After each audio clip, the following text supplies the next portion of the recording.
მაგრამ იქნებ გაგვიანდება ბიტკოინს არავის არ მოუვიდა აზრად და ბოტასები და წაიღო ყველამ. ჩემი ბოტასები.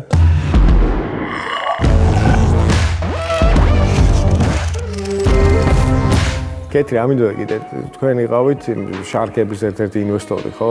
და რა მომენტში იყო ის, რომ რაღაცა დაგაჯერა, რომ აი მოდი ეს აიქნება და ამაში ფული უნდა, აი რა არის რა ქვია.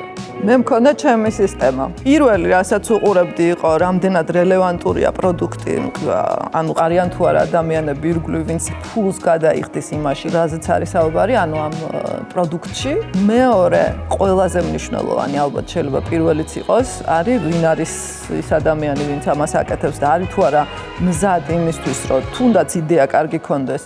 თქვათ, შემსრულებელი მოიყვანოს სხვა, მიმღებლობა ქონდეს იმის, რომ სხვა ჩართოს და ამას ადვილად ხვდები იმაზე, როგორ რეაგირებს კითხვებზე და როგორ პასუხებს გცემს კითხვებზე. ძალიან თუ არის ასე ვთქვათ, თავის თავში იმდენად დარწმუნებული, რომ თვითონ შეუძლია ყველაფერი. ანუ სხვისას არ მოისმენს. ხო, სხვისას არ მოისმენს ეგეთი ადამიანი. მესამე, რაც არის, ანუ რამდენად ინოვაციურია პროდუქტი, ანუ არის თუ არა კონკურენცია დიდი, ასე შემდეგ, იმიტომ რომ როცა ძალიან სწრაფად იღებ გადაწყვეტილებას, პირველი უყურებ იმას, რამდენად მეტია კონკურენცია, ხო? ანუ ამ პროდუქტთან დაკავშირებით. თუ დიდია კონკურენცია, რთულია იმ დარგში შესვლა. თუ ნაკლებია კონკურენცია, აქ უნდა შეხედო საერთოდ არის თუ არა რელევანტური, მაშინ თუ არავის არ გაუკეთებია, იქნებ არც არის საჭირო.